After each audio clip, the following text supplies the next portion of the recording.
And I am Kayla Carson, Senior Regional Director of Clinical Partnerships, and we are back with ED Connections, where we are live and connected with Todd Davis from Selah House.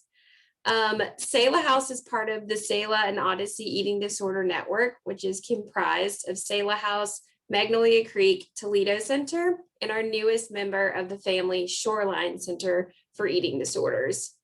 We meet clients exactly where they are in their recovery journey and provide the necessary therapeutic techniques to empower sustainable freedom. Our expert clinical teams help clients understand recovery truly is possible by utilizing individualized treatment plans comprised of a combination of evidence-based treatment modalities. Our goal is to make everyone feel incredibly safe and close to home by conducting all levels of treatment in our home like settings, which is extremely comfortable and just designed to offer a clear step-down process, continually supporting our clients in their recovery journey. Like I said earlier, we are really excited to have Todd Davis here. He is our primary PHP therapist at Selah House. And Todd, this is your first ED Connections, your first Facebook Live. Welcome. Thank you. Thanks. Can you tell us a little bit about yourself, how long you've been working for Selah House, Sure. and what makes you want to come to work every day? Yeah. Okay. And this is a kind of a short history of me, though. But when I was actually 11 months old, I moved with my siblings, my parents. My dad became a director of a juvenile correction facility, and we lived on campus. So I actually grew up on a kind of a juvenile correction facility, and there was, counseling and services, and there was over 200 kids there. And so that I grew up in kind of that helping field, or what I kind of call, like, I was the pastor's kid, but the pastor's kid where we all lived in the church kind of thing. And so, and actually then when I went to college at Anderson University, then I came back to work for that juvenile center after I got married and we have 2 children now, and helped kind of start a program there. And after that, then my wife was ready to do something different. And so she became a resident director at Anderson University, which is our alma mater. And so we moved into a girls' dorm for 7 years. So for 7 years we lived in a girls' dorm, and then I became a counselor in the counseling center there. Little bit of a stay-at-home dad, and in the midst of that, our two kids. Our 2 kids were really good friends with the Reese's 2 kids, and the Reese's 2 kids, Misty and Janie Reese were the 2 founders of Selah House. And so Misty had kept kind of at birthday parties or, school events, she would keep kind of telling me all the things that they're doing. And so finally, when my wife wanted to get her go back and get her doctorate degree, and so she's now a psychologist, so she's a Dr. and Mr. Davis is what I call ourselves. But when my wife wanted to get her doctorate degree, then we basically needed insurance, and that sounds weird enough, but that was the first time I would say I kind of came back to Misty when when she was talking about this kind of some of the things, and they were just starting Selah House, and I said, okay, let me come and check it out. And I literally came into the facility and just kind of fell in love with it, and love the home-like atmosphere. I think the things that kind of keep me coming back to work is every day is different, and I have some creative space to be creative in what groups that I want to do, or what I feel like is kind of will be helpful for this group of clients that we have, or this day even. And so I have been here since January of 2007. And so for about 10 years or so, I was a family therapist. And And then they came along and kind of said we needed more group therapists and we need some weekend coverage. And when they said that and could include 4 days a week, I said, sign me up. I'm here. And so I've been a group therapist for 3 years now, I think 3 or 4. So that's kind of, yeah, what keeps me here, but a little bit of my journey towards here. So.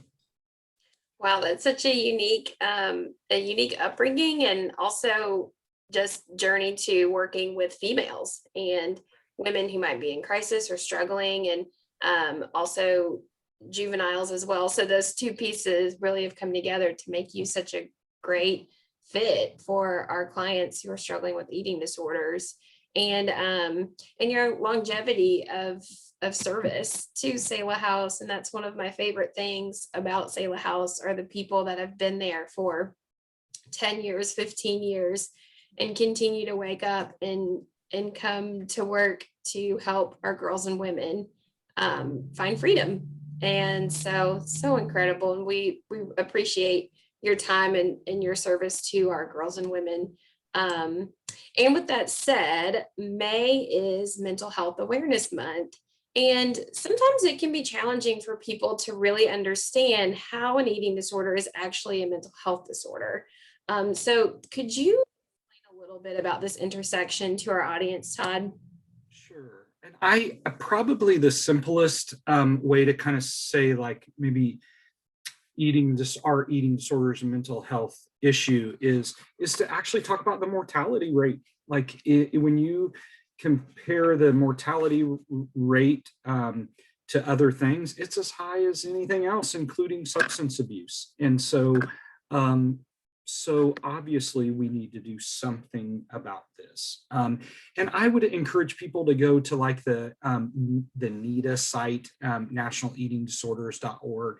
That has a great page on just all these statistics, so that I'm not kind of just regurgitating all of those to everybody. But that is, like, again, for example, like the mortality rate associated with anorexia is 12 times higher than the death rate of all causes of death for females 15 to 24 years old. If you add everybody, males included, all genders, then that's 10 times higher. And so I say that to go, that in itself, I think, explains this beyond just, quirky eating or disordered eating. There really is something that is called an eating disorder. So I don't know if that answers that, but I really would encourage people to go to that site too and get some of those statistics and kind of educate themselves. It can be really helpful to understand, like, this is something facing a lot of people.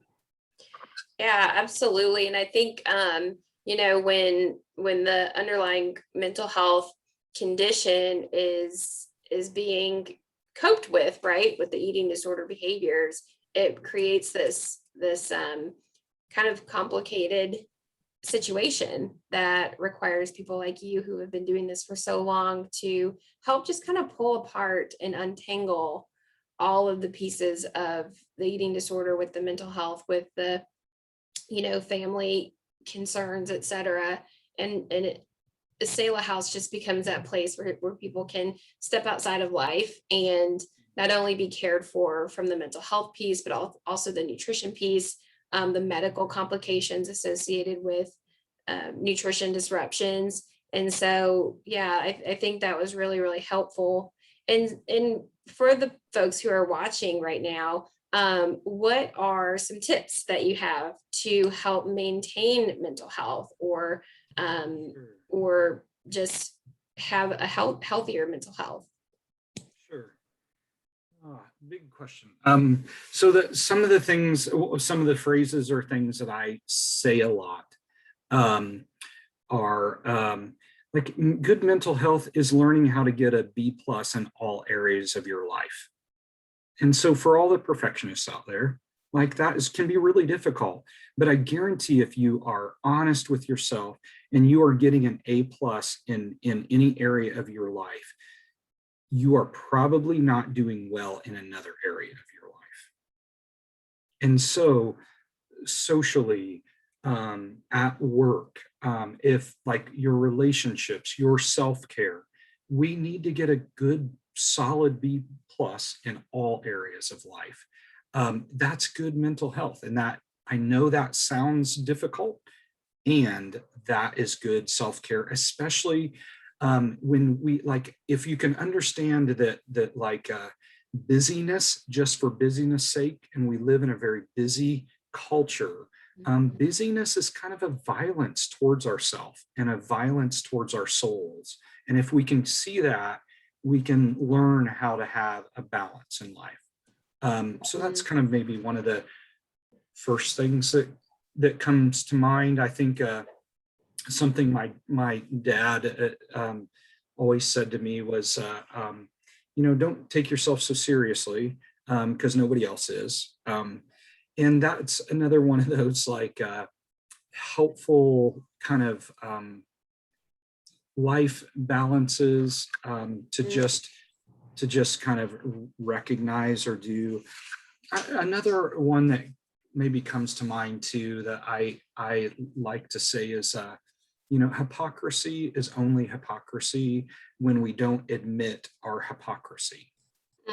And so good mental health, like if we're honest about our hypocrisy, that's actually authenticity, which is it's drawing. It lets us be grounded, lets us not take ourselves so seriously, while also dealing with our issues when, so as a counselor, that was and I haven't always done this, but I've suffered when I haven't, is like, even as long as I'm a counselor, I think us counselors or therapists should always be in therapy ourselves, and have some sort of like accepting that this is a good way of life, to have some accountability, to have some life giving towards us, to check in with ourselves, self-care. That is good mental health. So that's maybe some of those kind of first things that come to mind. Yeah, those are really great tips. And that's the first time I've heard anyone say, try to get a B plus and everything. And as a continuing recovering perfectionist, that is wonderful advice. And I think what else I heard was really everyone could use therapy. And so it doesn't have to be at this breaking point or this time where the water hose is just firing way too hard all of a sudden in life. It's really, as humans, we all could use somebody to bounce ideas off of and just have a safe and confidential space to share. That can be, retreats, like even Misty and Janie, who used to were the founders here. They have like a rootedsouls.org. They have retreats and various things that you can go to, or like that can be a pastor, or that can be a spiritual director, or going to like committing to go into a marriage retreat every year, or that can be lots of different ways, but being able to have people that really know you, being able to know that, not giving like getting away from the negative stigma of counseling or therapy, and knowing that it's an investment in your mental health, your self-care, your life, probably your marriage, your relationships. It's a good investment. Yeah, definitely I couldn't agree more. Well, Todd, thank you so much for sharing some of your expertise and just helping those folks who are viewing today consider their own mental health, sort of where they are and what they might need to continue to keep a focus on it. And again, such great tips, and we are thankful for your service at Selah House and for so much time and dedication that you've had for so many years. And so I'd love for those folks who are listening, who are interested, for more information about Selah House or any of our other services, or if you or someone you know is suffering from an eating disorder, remember that there's always help out there. And we are here 24/7. You can call our admissions team. You can visit our website. You can go to any of our social media pages, Facebook, Instagram, Twitter, LinkedIn. Send a private message. Give us a call at 765-641-0022. Any of those means are ways that we can be supportive to you if you or someone you know is struggling with an eating disorder. Like Todd said, there is a high mortality rate. And so we're here to help. We're here to help you find freedom and find recovery from your eating disorder. We also invite you to join us next month. We'll be on the Magnolia Creek Facebook page. So if you're not following that page, definitely hit the like button. And we will be there at 12 Eastern with our next ED Connections episode. And from Todd, myself, and the team at Selah House, we thank you so much for joining us today. Again, we're here, we're ready to help, and we want to invite you to walk into freedom. See you guys. Thanks, Todd.